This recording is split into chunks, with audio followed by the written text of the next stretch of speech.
Hari ini kita masih ada dalam pembahasan kita tentang 33 kesetiaan Tuhan dalam hidup kita. Sama-sama bilang sama saya, kesetiaan Tuhan saya sungguh sangat terbukti. Dan hari ini salah satu bukti kesetiaan Tuhan bahwa Dia tetap Tuhan yang menyembuhkan kita. Siapa yang percaya kesembuhan masih berlaku buat anak-anak Tuhan? Sama-sama bilang sama saya, kesembuhan masih berlaku. Sama-sama bilang sama saya, kesembuhan masih berlaku. Amin. Saya mengerti ada orang-orang yang akan kecewa dan berkata, para pendeta ini enak aja ngomong kesembuhan masih berlaku, kesembuhan masih berlaku.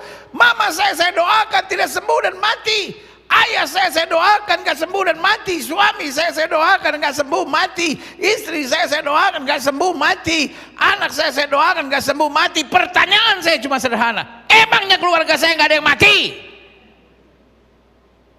Kematian bukan tanda mujizat tidak terjadi. Kematian tanda bahwa rumahnya sudah jadi, tugasnya sudah selesai, penderitaannya sudah berakhir, mahkotanya sudah tersedia. Yang setuju sama saya katakan amin. Kematian bukan tanda mujizat tidak terjadi. Saya mengerti ada masa-masa berat yang harus kita lewati karena ada keluarga kita yang meninggal, mungkin karena COVID, mungkin karena serangan jantung, mungkin karena kanker. Tapi perlu saya tegaskan, anak-anak Tuhan tidak ada yang mati karena COVID. Lalu mungkin setelah menatap saya dan berkata, kalau mati karena COVID, dia mati bukan karena COVID, karena rumahnya sudah jadi. COVID hanya alasan. COVID hanya alasan. Ada banyak orang yang kena COVID lebih parah tapi tidak mati. Ada orang yang serangan jantung berkali-kali belum mati. Tapi ada orang yang lagi tidur, pagi-pagi kita bangunin mau ajak sarapan, dia mati. Kenapa dia mati? Bawa ke dokter, dokter bilang jantung. Memang orang mati jantungnya berhenti. Tapi yang saya mau bilang buat saudara, makanya gereja kita tidak pernah kirim ucapan turut berduka cita. Hah? Jadi kalau orang mati gereja kita kirim ucapan apa? Turut bersuka cita. Itu udah kepukul di otak namanya. Coba aja mertua sudah mati kirim bunga turut bersuka cita. Seumur hidup lu gak diajak ngomong sama mertua lu, keluarga mertua lu. Kita kalau kirim ucapan untuk orang meninggal selalu berbunyi selamat jalan. Karena orang yang meninggal buat kita, dia jalan kembali pulang ke rumahnya di sorga yang sejuk. Katakan haleluya. Amin. Dengan segala empati dan doa kita dari gereja, saya hanya mau mengingatkan buat setiap saudara yang keluarganya ada yang mengalami kematian hari-hari ini. Betul kita meneteskan air mata, tetapi ingat, kematian bukan tanda mujizat tidak terjadi. Tapi kematian tanda bahwa rumahnya sudah jadi. Orang kalau rumahnya sudah jadi, mau sesehat apapun, Tuhan bilang pulang pasti pulang. Di Manado situ banyak orang, anak-anak muda mabok-mabokan, ngebut-ngebut, tabrakan berkali-kali, belum mati sampai sekarang, rumahnya belum jadi. Tanya sama sebelah saudara, rumah sudah jadi? Saya pendeta, saya tidak boleh egois, saya tidak boleh mementingkan diri sendiri. Tadi malam saya baru berdoa, Tuhan saya pendeta, saya gembala. Rumah saya nggak usah pikirin, jemaat saja dulu.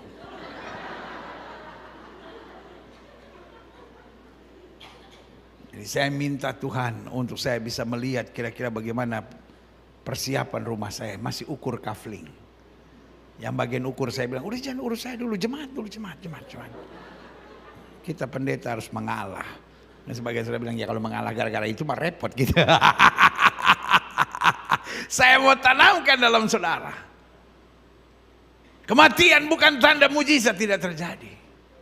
Kematian memang berat, tapi kematian kita mengakui Tuhan yang memberi, Tuhan yang mengambil. Terpujilah nama Tuhan. Karena orang yang mati dalam Tuhan, dia bersama Yesus dalam kemuliaan. Yang setuju berikan tepuk tangan yang meriah buat Tuhan. Ini yang kita mau belajar hari ini, bahwa dia menyembuhkan penyakit kita. Kalau dia menyembuhkan penyakit kita, bukan berarti anak Tuhan tidak mengalami kematian. Tetapi anak Tuhan tidak mengalami keterikatan tentang kepedihan, kesedihan, dan ketertekanan. Ini yang kita mau belajar hari ini. Buka Alkitab kita sama-sama. Keluaran 15 ayat 25 sampai 26. Musa berseru-seru kepada Tuhan dan Tuhan menunjukkan kepadanya sepotong kayu. Musa melemparkan kayu itu ke dalam air, lalu air itu menjadi manis. Di sana diberikan Tuhan ketetapan-ketetapan dan peraturan-peraturan kepada mereka, dan di sanalah Tuhan apa? Mencoba mereka. Bukan sumurnya yang disembuhkan Tuhan. Kenapa Tuhan merubah air yang pahit menjadi air yang manis? Air yang mematikan menjadi air yang menghidupkan, karena Tuhan peduli dengan kita. Sama-sama bilang, Tuhan peduli dengan umatnya. Tujuan Tuhan bukan menyembuhkan airnya, tapi tujuan Tuhan menyembuhkan umatnya. Makanya ada satu kata yang mungkin membingungkan banyak orang, Tuhan mencoba mereka. Sebagian kita kalau kritis akan bertanya, berarti Alkitab bertentangan kalau di bagian lain dikatakan Tuhan tidak pernah mencobai. Jawaban saya sederhana, jangan pusing dengan istilah. Karena istilah yang ada dalam Alkitab seringkali merupakan terjemahan dari bahasa aslinya, yang kadang-kala penerjemahannya juga kurang pas. Tapi yang saya mau jelaskan, kita nggak pusing dengan istilahnya, tapi yang penting kita mengerti maknanya. Artinya Tuhan tidak pernah memberikan sesuatu yang melemahkan iman kita, yang menjatuhkan kita, yang menggoyahkan kita. Tetapi Tuhan memberi segala sesuatu yang terbaik buat kita. Kalaupun orang menyebutnya pencobaan, sebagian menyebutnya ujian, sebagian menyebutnya tantangan, sebagian menyebutnya pergumulan, sebagian menyebutnya proses, sebagian menyebutnya pembentukan, semua artinya sama. Allah turut bekerja untuk membuat kita makin kuat, makin dewasa, makin tangguh, makin jadi berkat, makin memuliakan Kristus. Berikan tepuk tangan yang meriah buat Tuhan. Wih, yeah. Amin. Ayat 26. Firman-Nya, sama-sama bilang sama saya, firman Tuhan. Bilang sama sebelah saudara, bukan omongan orang. Bilang sama orang yang baru ngomong sama saudara, bukan doktrin gereja. Ayat 26 bilang apa? Firman-Nya. Apa firman-Nya? Jika kamu sungguh-sungguh mendengarkan suara Tuhan Allahmu dan melakukan apa yang benar di matanya, dan memasang telingamu pada perintah-perintahnya, dan tetap mengikuti segala ketetapannya, maka aku tidak akan menimpakan kepadamu apa? Penyakit manapun yang telah kutimpakan pada orang Mesir. Sebab bahasa Ibrani-nya bilang, Ani Yehova Rofe, akulah Tuhan yang menyembuhkan. Ayat ini merupakan Allah yang memperkenalkan dirinya dengan namanya, Ani Yehova Rofe, aku Tuhan yang menyembuhkan. Berarti kesembuhan bukan hanya bagian dari janji Tuhan, tapi kesembuhan adalah bagian dari nama Tuhan, karakter Tuhan, keberadaan Tuhan, Dia yang menyembuhkan. Sama-sama bilang sama saya, kesembuhan bukan hanya bagian dari janji Tuhan, tapi kesembuhan adalah bagian dari nama Tuhan. Jadi kalau ada orang-orang yang bilang, saudara-saudara, Tuhan tidak lagi menyembuhkan, pertanyaan saya, apakah itu berarti Tuhan merubah namanya? Karena nama Tuhan menggambarkan keberadaan Tuhan. Sehingga buat saya jelas, Dia tetap Tuhan yang menyembuhkan. Jemaat Gereja Bethel Indonesia Globe Fellowship Center, baik yang ada di ibadah maupun yang ada di ibadah online, jangan pernah tertarik untuk berdebat sama siapapun tentang Alkitab. Saya mengerti ada orang-orang yang pakai ayat itu ketika, ada orang yang pakai ayat itu yang berbunyi begini, mujizat akan berlalu ketika yang sempurna datang. Lalu penafsirannya menurut saya sangat tidak bertanggung jawab dan sangat rancu. Karena mereka menafsirkan yang sempurna datang ketika Alkitab di kanon.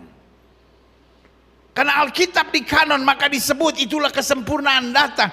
Itu adalah penafsiran yang sangat tidak berdasar dan tidak bertanggung jawab. Karena dalam Alkitab menjelaskan bahwa kita tinggal di kemah sederhana. Tetapi ketika yang sempurna datang, kita tinggal pada kemah yang kekal. Dan apa itu sempurna? Ketika kita sampai di sorga, Kristus datang kembali. Berarti apakah mujizat akan berakhir? Amin. Mujizat akan berakhir.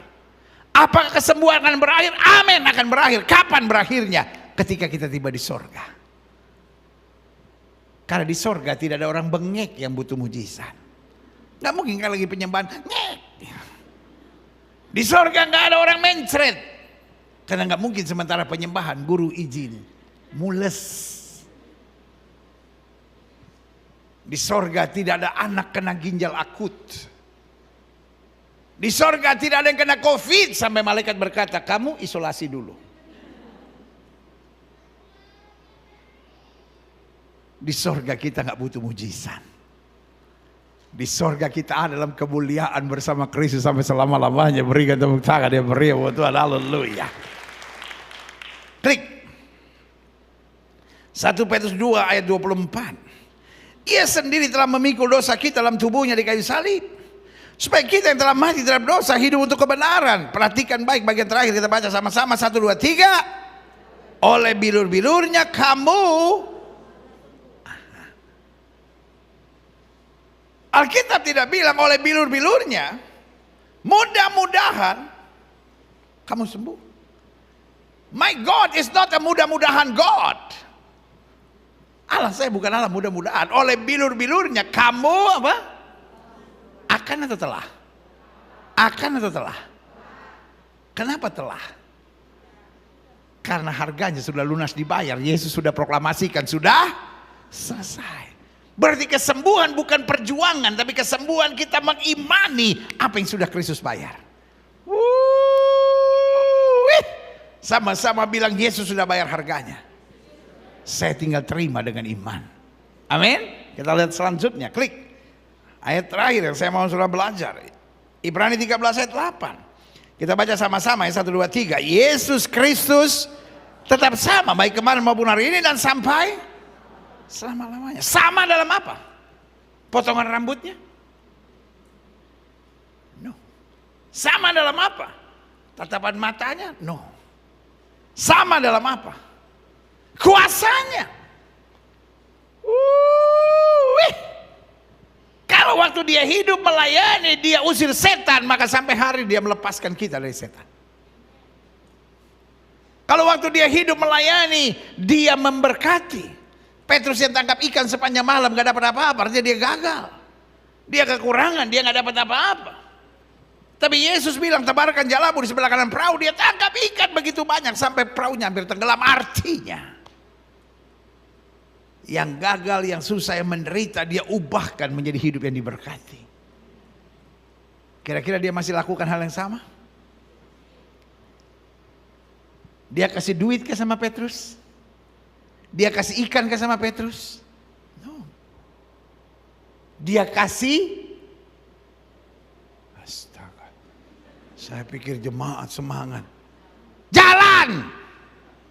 Dia nggak bilang sama Petrus, oh kamu lagi susah ya, saya kasih duit ya. Dia kasih apa? Jalan. Artinya sekarang tergantung Petrus. Petrus bisa saja menatap Yesus bilang emoh. Artinya nggak mau. Siapa yang harus tebarkan jala? Yesus atau Petrus? Siapa yang harus tarik jala itu? Siapa yang harus kumpulkan ikan itu? Petrus. Yesus hanya kasih jala. Kalau kelihatannya dia belum tolong kita, saya khawatir bukan Tuhan nggak tolong, kita nggak taat dengan jalan yang Tuhan berikan buat kita. Are you with me? Ngerti nggak apa yang saya sedang ngomong hari ini? Jangan salahkan Tuhan untuk semua problem yang kita terima. Tapi tanya sama Tuhan, what should I do? Apa yang harus saya buat untuk saya dapat menikmati semua yang Tuhan sudah janjikan dalam hidup saya? Saja katakan amin. Waktu dia hidup melayani, dia menyembuhkan orang sakit. Bahkan bapak yang 38 tahun menderita lumpuh, Yesus tanya sama bapak itu, maukah engkau sembuh? Pak, Bu, adik-adik muda, ada seorang lumpuh terbaring 38 tahun di kolam Bethesda. Yesus tanya, maukah engkau sembuh? Kalau saya tanya sama saudara, dalam ibadah ini maukah engkau minum kopi? Kira-kira jawaban saudara apa? Kalau pertanyaannya maukah, jawabannya mau. Kalau pertanyaannya maukah, jawabannya bisa mau, bisa tidak. Sudah apa aja mau. Kalau orang tanya maukah kau sembuh, jawabannya mau atau tidak. Bapak di kolam Bethesda ini Yesus tanya, maukah kau sembuh, apa jawabannya?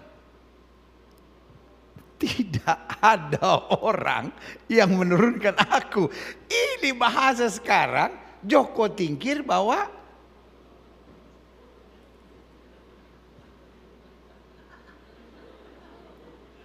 nggak nyambung. Iya, nggak nyambung ini. Yesus tanyanya, maukah engkau sembuh? Dijawab apa? Tidak ada orang. Jadi kita tahu kenapa dia 38 tahun sakit, bukan karena mujizat tidak terjadi. Tapi kenapa 38 tahun dia sakit? Karena otaknya hanya mikirin orang. Bu, ada orang yang jadi stres karena mikirin orang. Orang terus, ya pendeta kan sini ngomong ini begini, pendeta sini ngomong ini begini, pendeta sini ngomong ini gini, pendeta. Ada orang yang sampai cerai rumah tangganya karena cuma mikirin orang. Ada adik-adik muda yang gak bisa sukses, ada bapak-bapak yang gak bisa berjuang dalam hidupnya karena terlalu banyak mikirin orang. Lalu Yesus minta dia beriman, Yesus bilang angkat tilammu dan berjalanlah. Kalau dia mikirin orang, dia akan bilang nggak bisa. Tapi finally dia tahu, sekarang buat saya mesti bertindak. Dia angkat tilamnya dan berjalanlah. Artinya apa? Sesuatu yang dia tunggu 38 tahun, penyelesaiannya hanyalah iman dan bertindak. Maukah engkau sembuh? Maukah engkau sembuh? Ibu, maukah engkau sembuh? Adik-adik muda, maukah engkau sembuh? Maukah rumah tanggamu sembuh? Maukah keadaan ekonomimu sembuh? Waktu engkau bertindak dan berjalan dalam jalan Tuhan, apa yang tidak pernah kau pikirkan, itu yang Tuhan sediakan. Berikan tepuk tangan yang meriah buat Tuhan. Nah, saya pelajari salah satu masalah serius di akhir zaman, orang Kristen mulai meragukan kuasa kesembuhan Kristus. Why? Satu, karena keadaan penyakit yang begitu menakutkan, baik fisik, psikis maupun sakit serta luka-luka lainnya. Yang namanya wabah penyakit, kita sering menghadapi. Entar demam berdarah lah,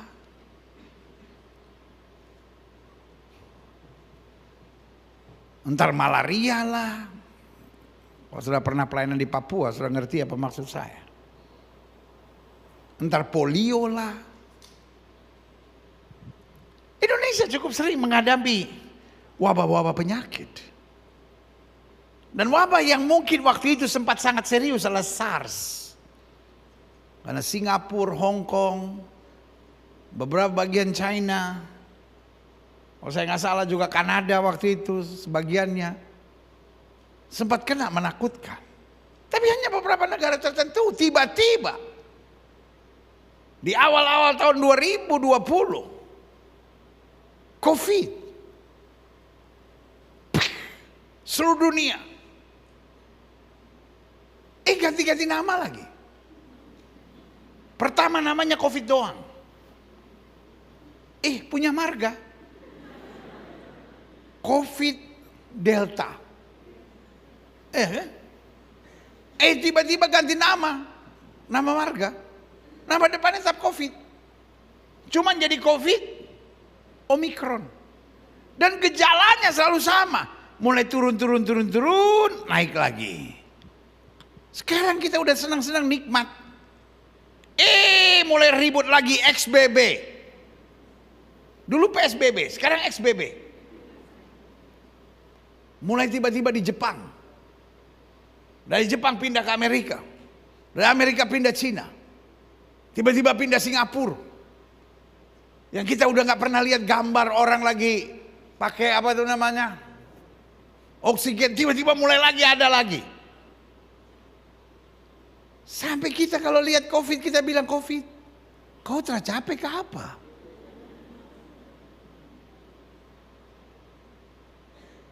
Tetapi parahnya keadaan bukan berarti kita harus takut. Amin. Karena cerita di pintu gerbang Nain cukup membuat kita percaya. Seorang ibu menangis karena anak laki-laki satu-satunya mati. Yesus berkata, "Hai anak muda, aku berkata kepadamu, bangkitlah." Anak muda itu melihat mujizat dan pertolongan Tuhan. Berikan tepuk tangan yang meriah buat Tuhan. Yang setuju sama saya kepalkan tangan kanan dan berkata, saya percaya. Saudara-saudara yang mengikuti dengan ibadah online, ketik di live chat saudara, saya percaya. Saya berdoa sehingga di tengah dunia yang keras ini, di tengah dunia yang kita nggak tahu wabah penyakit apa lagi, kita nggak tahu virus apa lagi, kita nggak tahu penyakit apa lagi akan menyerang, tapi kita tetap percaya bahwa darah Kristus lewat kuasa bilurnya menyembuhkan segala penyakit kita. Yang setuju katakan amin. Selanjutnya, salah satu masalah serius di akhir zaman, orang Kristen mulai meragukan kuasa kesembuhan Kristus. Kenapa? Karena ada pengajaran-pengajaran yang membingungkan tentang anti kesembuhan. Izinkan saya mengingatkan kawan-kawanku hamba-hamba Tuhan. Kalau ada saudara-saudara yang tidak percaya mujizat kesembuhan, gak apa-apa, simpan untuk dirimu sendiri. Gak usah engkau tebarkan virus itu kepada orang lain. Engkau pikir engkau pahlawan dengan memberitahu itu, tetapi buat saya engkau pengkhianat. Kau sudah tanya sama saya, kenapa pengkhianat kalau mengajarkan tentang anti kesembuhan? Karena seluruh Alkitab cukup untuk berbicara tentang Dia Tuhan yang menyembuhkan.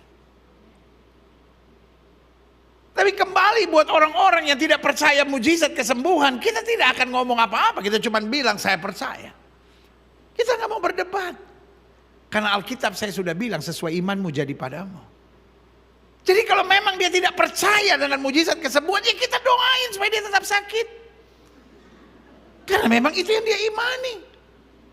Kalau dia percaya hidup Kristen menderita, kita doain supaya dia terus menderita. Karena itulah kenikmatan dia. Tapi kita percaya bahwa anak Tuhan memang melewati penderitaan.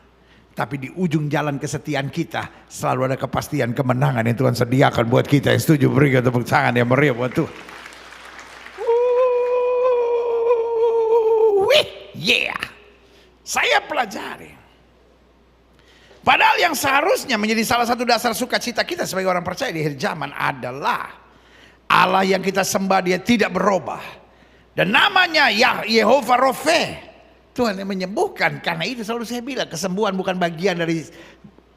bukan sekedar bagian dari janji Tuhan. Tapi kesembuhan adalah kepastian nama Tuhan. Kepastian keberadaannya. Bahwa Dia tetap Tuhan yang mengerjakan mujizat. Klik selanjutnya saya pelajari. Dia menyembuhkan setiap orang. Setiap orang yang apa yang Dia sembuhkan? Yang pertama, setiap orang yang mau dan merasa memerlukannya. Kalau kita jual mahal, Tuhan kalau kau mau sembuhkan, sembuhkanlah. Kalau enggak ya udah terserah. Ya. Wanita pendarahan itu bilang, asal ku jamah jubahnya aku sembuh. Orang kusta yang Yesus jumpai itu berkata, Tuhan jika Tuhan mau, Tuhan dapat mentahirkan aku. Yesus mengulurkan tangan dan berkata, aku mau. Saya tidak bilang obat itu salah. Saya tidak bilang pergi ke rumah sakit, pergi ke dokter itu salah. Mereka adalah orang ahli. Dokter perlu untuk memberi arahan, untuk memberi nasihat. Tapi apakah dokter menyembuhkan? Kalau dokter menyembuhkan, maka semua apotik di kantong plastiknya pasti berbunyi, kamu sudah sembuh.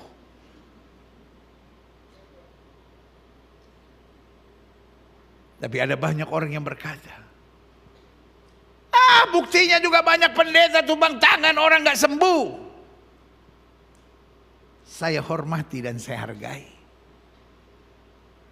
Pertanyaan saya, apakah semua orang yang ke dokter dan ke rumah sakit pasti sembuh? Kalau semua orang yang pergi ke rumah sakit dan pergi ke dokter pasti sembuh, tidak ada kamar jenazah. Setuju? Tidak semua orang ke dokter dan ke rumah sakit pasti sembuh. Tapi satu yang saya tahu, setiap orang ke dokter dan ke rumah sakit pasti bayar.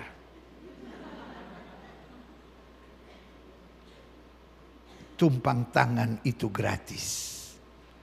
Berdoa dan beriman kepada Tuhan itu gratis. Kalau yang gratis pun masih kau tolak. Aduh. Saya beri nama bodoh, saudara. Iya kan? Yang saya hanya mau ingatkan buat setiap saudara hari ini. Tetap percaya. Karena sesuai dengan imanmu jadi padamu. Berikan tepuk tangan yang meriah. Jadi yang pertama, siapa yang akan menerima kesembuhan? Mereka yang mau dan merasa memerlukan. Bartimeus merasa memerlukan, dia berteriak, Jesus son of David, have mercy on me. Karena itu dia disembuhkan. Yang kedua, dia menyembuhkan setiap orang yang apa? Yang sungguh-sungguh mengarahkan diri pada Tuhan.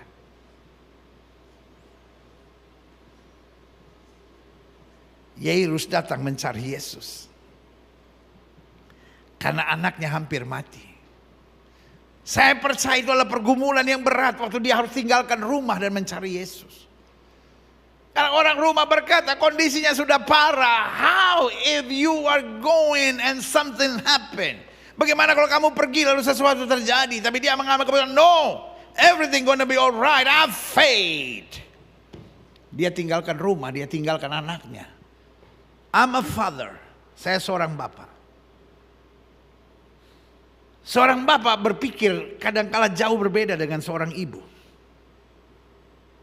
Ibu suka mikir yang aneh-aneh. Hanya ibu-ibu yang kalau anaknya sakit suka bilang begini, nah biar mama aja yang sakit, biar mama aja yang sakit. On.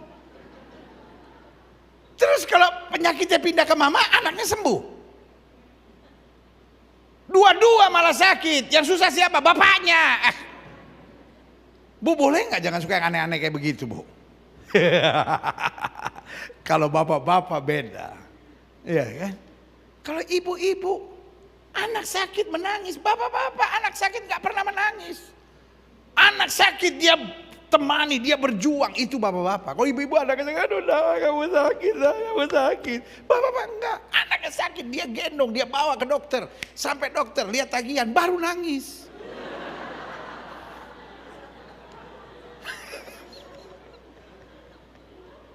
Ibu-ibu.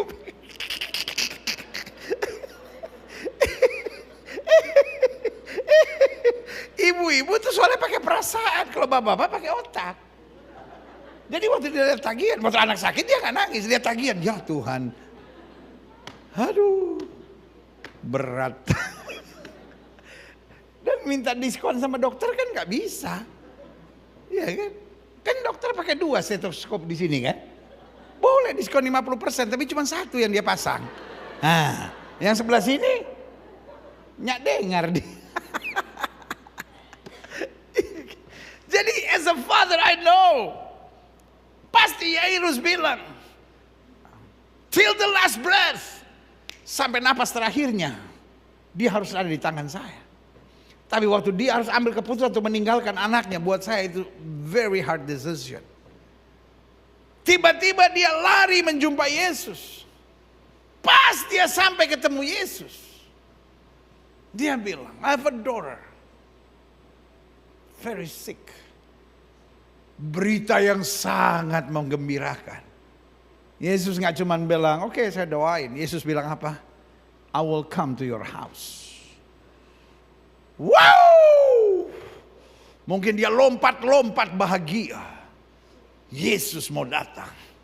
Tapi sementara di perjalanan ada seorang wanita yang 12 tahun pendarahan, dia jamah ujung jubah Yesus. Yesus berhenti. Yesus bertanya, "Who touched me?"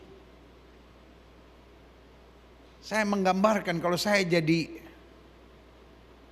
Yairus, mungkin saya bilang, "Bu, ibu kan 12 tahun tambah seminggu kan gak apa-apa, Bu. Anak saya udah mau mati, Bu. Udah gak usah pegang-pegang jubahnya, kenapa, Bu?"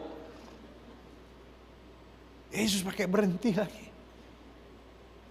Saya lagi berpacu dengan waktu. Mungkin saya bilang, "Guru, biarin aja deh, biarin, Guru. Anak saya tolong." Tiba-tiba dari kejauhan dia lihat keluarga ada yang lari. Astaga. Mungkin perasaan yang gak enak. I feel something's not good inside.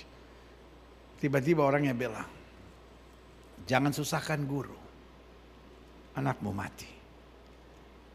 Kalimat itu bukan sekedar anakmu mati. Kalimat itu berarti you just made a wrong decision in your life. Kamu baru saja mengambil keputusan yang salah. Anakmu mati tanpa engkau mendampingi. Waduh. Every father akan nangis ancur-ancur itu. Karena ngerasa harusnya saya tetap di situ. Buktinya gara-gara perempuan ini Yesus gak jadi datang.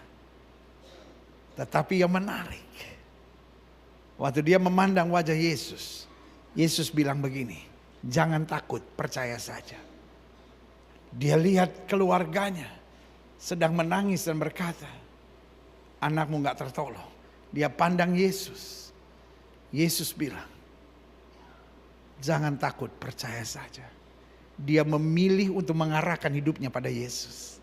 Kadang-kala kita merasa, "Aduh, penyakit saya parah." Kadang-kala kita merasa, "Aduh, udah gak ada jalan. Aduh, dokter udah angkat tangan." Tapi selama kita mengarah kepada Yesus, selalu ada kemenangan yang luar biasa. Berikan tepuk tangan. Selanjutnya, dia menyembuhkan setiap orang yang apa? Beriman dan meyakini.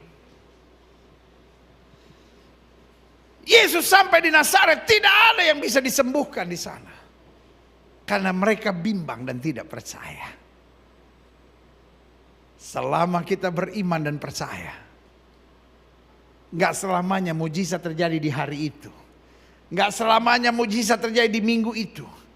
Gak selamanya mujizat terjadi di bulan itu. Gak selamanya mujizat terjadi di tahun itu. Tapi kita gak menyerah. Kita gak putus asa. Karena kita tetap tahu waktu Tuhan itu yang terbaik buat kita. Berikan tepuk tangan yang meriah. Selanjutnya, saya simpulkan, dia menyembuhkan setiap orang yang mengerti tentang kuasanya yang tidak terbatas. Amin. Kuasanya tidak terbatas. Makanya ketika orang kusta itu datang pada Yesus, dia bilang, "Tuhan, jika Tuhan mau, Tuhan dapat mentahirkan aku." Yesus sempat tanya enggak? "Emang nganape penyakit apa?"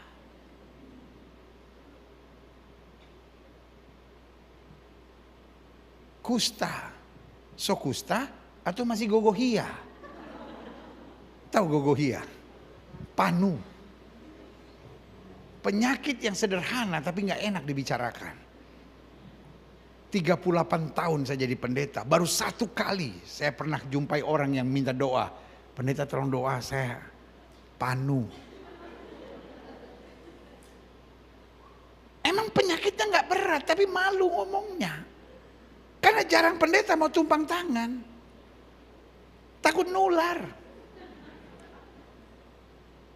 Makanya ada orang kalau sakit panu, ngomongnya diperhalus. Sakit apa? Di antara yang hitam ada yang putih. Di antara yang putih ada yang hitam. Panu itu pasti. Dan pendeta nggak usah tumpang tangan keras-keras, "Dalam nama Yesus segala panu aku tolak." Minggu depan dia ke gereja, nggak ada orang yang mau dekat. Sudah jo panu. Jadi pendeta harus berhikmat. Sambil tumpang tangan menyanyi, "Biarlah yang hitam menjadi hitam, jangan harapkan jadi putih." Bukan Roh Kudus, Roh Rinto itu.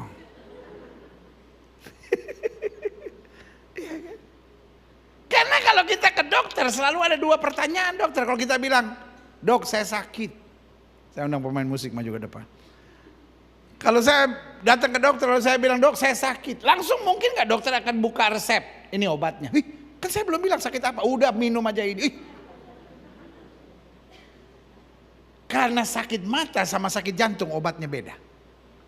Betul gak? Sakit mata obat tetes. Sakit jantung mau tetes di mana? Yang kedua, setelah saya bilang oke, saya sakit pinggang. Pertanyaan kedua biasanya dokter tanya apa? Sudah berapa lama? Karena sakit pinggang baru semalam, jangan-jangan ngangkat sesuatu tak salah, goyang dikit. Tapi kalau sudah 14 tahun, sudah miring-miring itu namanya. Ngerti gak maksud saya? Orang ini datang dan bilang, Tuhan, jika Tuhan mau, Tuhan dapat mentahirkan aku. Alkitab saya bilang apa? Yesus mengulurkan tangannya dan berkata, aku mau. Seketika itu juga dia tahir. Kenapa seketika itu? Karena dia mengerti kuasa Yesus. Amin.